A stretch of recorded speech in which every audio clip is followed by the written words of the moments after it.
I was the youngest of three sisters, born during an unusually cold spring in the suburbs of Minnesota, where the wind still scratched at the windows even as the first flowers began pushing up through the ground. I don't remember much about my childhood, only that I always felt different.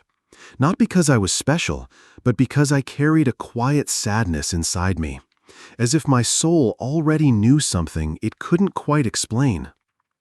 I was a fragile little girl. I caught colds all winter, had sore throats year-round, and when I was just 4 years old, the doctor told my mother that my tonsils had swollen so much they were blocking my breathing. They recommended surgery.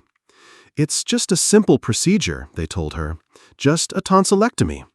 I remember hearing them say that. But even at 4 years old, I knew nothing is ever just. I was scared, not of needles or scalpels. I was afraid of never coming home. That morning, my mother dressed me in my favorite soft blue dress, the one with a little bird embroidered near the hem. I brought along my teddy bear, the one with a torn ear. My mom said, "Just think of it as a nap. You'll wake up and it'll be all over." I gripped her hand tightly as they wheeled me into the operating room.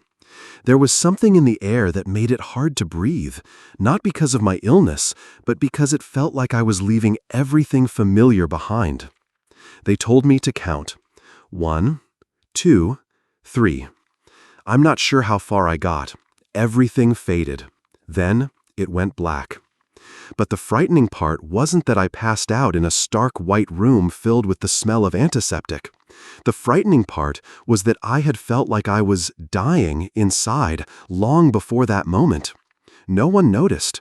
No one asked why a 4-year-old girl had eyes that seemed to look far beyond this world, like someone who had lived many lives. No one wondered why I was always so quiet, why I often dreamed of flying, or why I sighed in the middle of the night as if I was hearing a voice calling me home. Death doesn't always arrive with sirens or screams. Sometimes it slips in silently, like a chill, like a whisper. For me, death began with silence. The silence of afternoons without anyone holding me. The silence when I smiled so my mother wouldn't worry. And that morning, when her hand fell away from mine, I knew something had shifted. Something I couldn't return from. I left my body on an ordinary morning, wearing a blue dress, clutching my worn teddy bear. But what I saw on the other side was anything but ordinary. It wasn't a dream. It wasn't a hallucination. It was a living world, waiting for me to step into it. I don't know the exact moment I died. I only remember that there was a stillness so profound, so complete, that I could no longer hear my heartbeat, the clatter of instruments in the operating room, or the murmurs of anxious nurses. It was as if everything had been pulled into a void. And strangely, I wasn't afraid. There were no ghosts, no hell, no judgment. Just a silence. Not the kind that feels lonely, but the kind that wraps itself around you like a soft blanket over a weary soul. Then, from that emptiness, a light began to appear.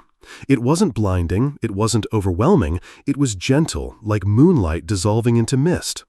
I saw myself leaving my body, and yet I didn't panic. I looked down and saw a little girl lying motionless on the operating table. That girl was me, but I no longer felt like I was her. I had drifted away, weightless, breathless, pain-free. I passed through layers of space that no human language could describe. There were no walls, but also no space. Everything kept unfolding, as if I was being invited to go farther. And so I kept drifting. Then I realized something. I wasn't alone. There was a presence beside me. I couldn't see a face, but I knew without question that someone was there. And they loved me. A presence I couldn't name or define, but one that made me feel completely known, completely understood. Whenever I thought of a question, I didn't even have to ask it. The answer would already be there in my mind. No words were needed. Everything happened through a kind of knowing, a form of communication that was purely soul to soul. I didn't know where I was going, but I knew one thing for certain. It wasn't here. I began to see colors the human eye could never perceive. I heard sounds that felt like music, but not from any instrument known to man. It was the sound of energy itself, the vibration of life. It moved me so deeply that I wept, though I no longer had a body to cry with. And then I saw a gate. Not a gate in the way we imagine. There were no columns, no doors. Just a swirling field of light that seemed to call me forward. I knew that if I crossed it, I would never return. I stood there on the edge of something eternal, with my soul faced with a choice, to go on or to turn back. I had reached the boundary where I could have left Earth forever. But what could make such a young soul hesitate? Who or what was calling me home? The answer came from beyond the light, where I encountered a soul I had once known, long, long ago. I don't know how long I stood there on the edge of that light. In a place without time, you can't measure seconds or minutes or hours. But I knew something or someone was drawing near. A soul, a presence, a vibration unlike anything I had ever known. As the light softened, I began to see more clearly. Not with my eyes, but with a deep sensing that went all the way to the core of my being. Standing before me was a woman. She wasn't a family member. She wasn't my mother. She wasn't anyone who had existed in my current life.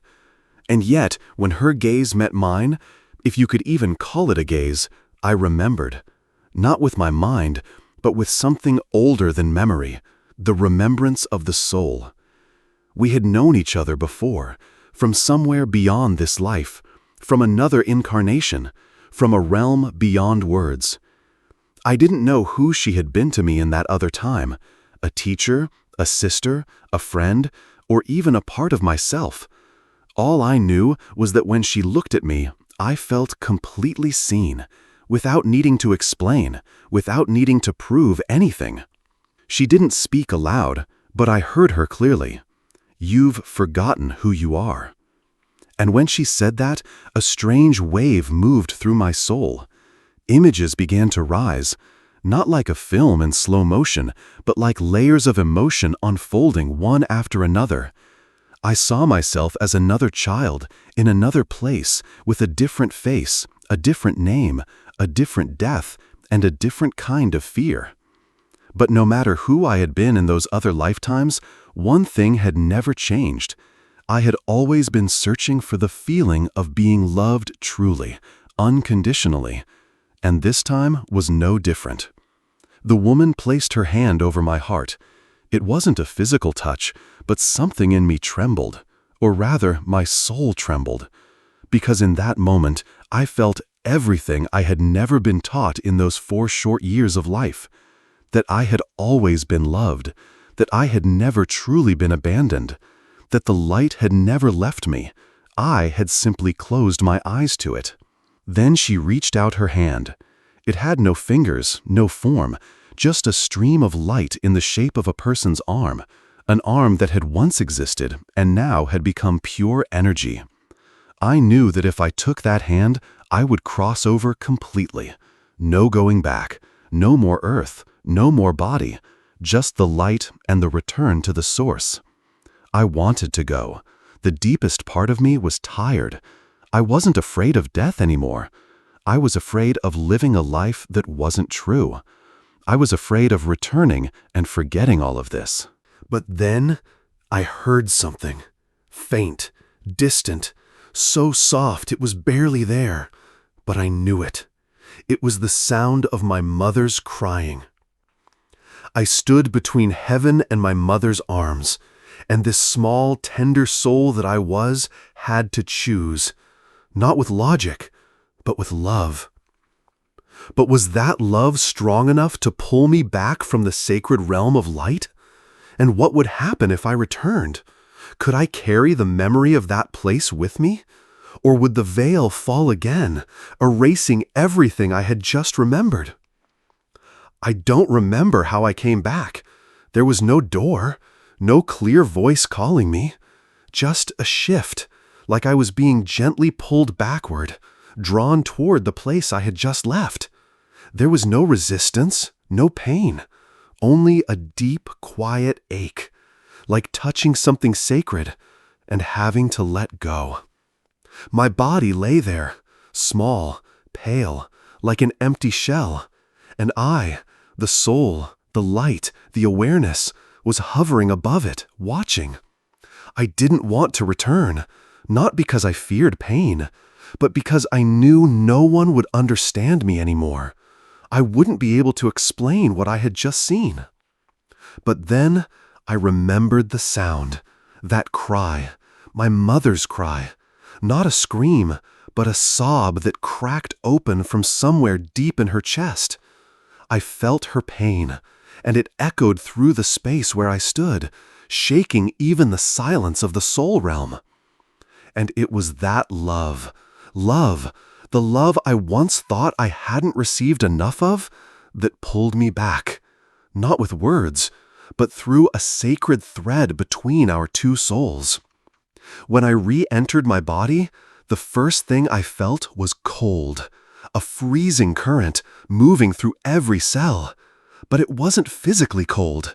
It was the cold of difference. I was no longer the 4-year-old I had been.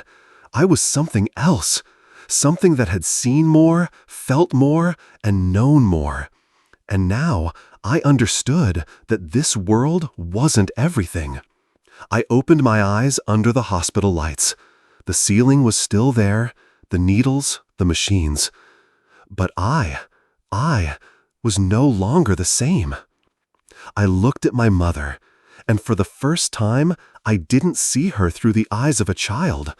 I saw her through the eyes of a soul who had chosen to come back for love.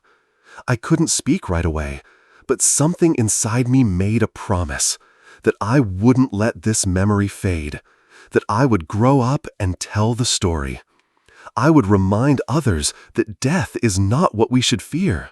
What's truly terrifying is living without ever knowing who we are. And strangely, even though I was still so young, I began to notice things that were different. I knew when someone was sad, even if they said nothing. I could feel the energy in a room. I heard things that weren't spoken out loud. And sometimes I would recall fragments of the light-filled world as if it whispered to me in my dreams, calling me back. I became a quieter child. I liked sitting alone. I wasn't afraid of the dark. I wasn't afraid of death. But I did begin to fear something else, the fear of forgetting, the fear that this world would make me forget what I had seen. And just as I feared, the magic did begin to fade as I grew older. But one thing never disappeared, the sense that I was here for a reason, a mission, a promise. And you know what? That moment of death, it was the first time I truly lived. But the journey to discover its meaning had only just begun. Time passed. I grew up like any other child, or at least that's what people thought. I smiled when I was supposed to smile, got good grades, followed the rules, and never caused trouble. But inside, I was living two lives, one that looked perfectly normal on the outside, and another, quiet, hidden, where I still remembered the light, the formless woman, and the whisper that told me I had forgotten who I truly was. And then I began to notice something strange. Every time I thought about something, even just in passing, it felt like the world around me responded. Once, I imagined failing a math quiz. I wasn't a bad student, but the thought kept playing in my head again and again. That day, I forgot to bring my completed assignment, exactly as I had pictured. Another time, I was feeling down after being left out by some classmates. I whispered in my mind, maybe no one wants me around. Not long after, I found myself sitting alone in the corner of the classroom, no one calling my name, no one inviting me to join. It was as if my thoughts had taken shape in the real world. I started to pay closer attention. Slowly, fragments of that moment in the light came back to me, one memory in particular. Standing in that radiant realm, I had been shown something I didn't fully grasp at the time. Thoughts are living energy, the presence had told me. A thought isn't just something that stays in your mind. It extends outward, touches the world, and begins to create. Every thought is a seed, And that seed will eventually grow into a moment, a circumstance, a person, an experience. If you think about fear, you are inviting it in. If you think about love, you become an extension of that love. And the most dangerous part is that most of us don't even know what we're thinking. We live by habit, by fears passed down through generations, without ever stopping to ask, what seeds am I planting in this world? I, a child who had once died, began to choose each thought with care. I started observing myself. Every time a judgment rose in my mind, I would pause and ask, is this true, or is this just an old fear resurfacing? Every time I thought I wasn't good enough, I remembered the light, that place where I was loved not for my achievements, but simply because I existed. And so I began to experiment. I tried thinking about gratitude. I tried focusing on healing. I imagined myself as someone who could listen, who could love, who could be a light for someone else. Slowly, something began to shift. I was no longer alone. The right people started coming into my life. The right books appeared at the right time. Answers found me before I could even form the questions. I understood then, life does not begin with action. It begins with thought. But if thoughts are that powerful, then what happens when we let go?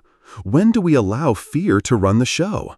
When the noise of society drowns out the quiet truth that every sentence we whisper to ourselves is, in fact, a prayer. Let me tell you what I learned, how I began to live again, not just once, but every single day, as a soul granted one more sacred chance. I used to think I had died once, but over time, I realized true death isn't when your heart stops beating. It's when you forget who you are. And coming back to life isn't about returning from the afterlife. It's about remembering why you came here in the first place. After everything I experienced, I didn't become a preacher. I didn't go around proclaiming heaven or trying to convince anyone that the spiritual world is real. I simply began to live each day as if everything were sacred. I started looking into people's eyes and quietly wondering, how many cracks has this soul endured? I touched my wounds, and instead of hiding them, I let them remind me that I was truly alive. I stopped trying to be better or smarter. I just wanted to be more honest. I practiced saying, I'm not okay when I needed to. I practiced sitting still when my heart was restless. And strangely, when I stopped trying to control life, I began to feel its true rhythm. A rhythm that comes from the place I once visited, the place of light, where all souls are connected by invisible threads of love. I came to see that we don't live just for ourselves. Our thoughts ripple through that web of light. A small act of kindness can stir something in the soul of someone halfway across the world. A silent act of forgiveness can shift a destiny. And every time we choose love over fear, we brighten one more point on that web, as if lighting a candle in the dark. One night, I dreamed I stood before that light again. But this time, I wasn't being pulled toward it, and no one asked if I wanted to stay. I simply stood there and watched millions of shimmering lights gently swaying. A voice, soft and steady, spoke, "You don't have to die again to remember. Just live as if you've seen." And I understood. We didn't come here to run from death. We came here to learn how to live deeply, awake, and fully. If you feel lost, if you've ever asked, "Who am I? Why am I here?" please remember this. You are not alone. You are connected. You belong to something far greater than yourself. And that light, the very one I saw when my soul left my body, is still with you, always waiting for you to return. Not through death, but through presence. Live as if you are a soul given the rare gift of being human, just once in this vast universe. And if you've ever had a strange moment, an unexplainable dream, or a feeling that you touched something far beyond logic, leave your story below. Because maybe, just maybe, the light you once saw is exactly what someone else out there needs most right now.